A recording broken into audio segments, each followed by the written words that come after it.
aspect of theater that greatly changed from the Renaissance period to now was the style of stage. Back in the Renaissance, the stage was often a one level, rectangular stage where the actor would perform. This stage could be inside or outside, but plays often lacked the depth that Julie Taymor would use in her own play. In Julie Taymor's reproduction of a Midsummer Night's Dream, she adds a lot of wide dimensionality, pulling the actors out into the crowd. They are not literally in the crowd, instead the stage is more of a T shape, and all Shakespeare's plays to play out in a different dimension. I found Julie Taymor's development of the stage to be rather interesting. Her deciding to go against what the original play was like, and show it in a new light. Children play a unique role in the play, A Midsummer Night's Dream. The first example being that of chorus, singers, performers in a more fast-paced section of the play.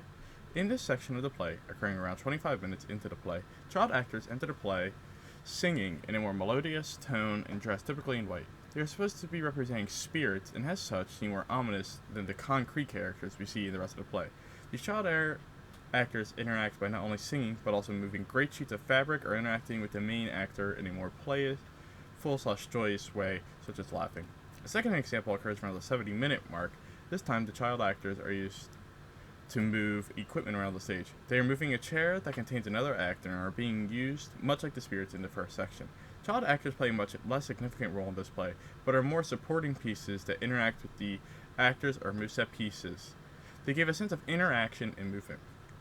To gain an understanding of Julie Taymor, I had to do some research into her past life and background. After doing so, I see that she is greatly accomplished and has led a life full of experimentation. From traveling the world for education in her teens to writing many award-winning plays, I see that Julie Taymor is like a modern Shakespeare in her accomplishments. That view allowed me to perhaps gain knowledge as to why she picked a Shakespeare play to adapt. Not only that, but she also did it in her own manner. I think she did because of the accomplishment and almost to prove something. Not fully cloning Shakespeare, though. Understand that Julie Taymor has her own tastes and backgrounds, often shown in her casting and set pieces. I was able to understand why she used certain sets and pieces to represent certain attributes. This going back to her great cultural exploration. The play, Midsummer Night's Dream, says a lot about society and power. Society lacks both understanding and compassion. Many problems arise in this play because of a lack of understanding of the other's feelings and motives. Power. It is often shown that men are in more power than the women in this play. Though it may be the gods or the lovers, men seem to dominate the discussions and motives behind the actions. The casting choices made for this play were rather interesting. Casting men as usually stronger or larger figures, and women are more smaller. This goes back into the earlier societal and power rules. For the spirits, they were casted as children, which are a more fun and joyous side. It represents both their role in the play and as they were used to move set pieces around.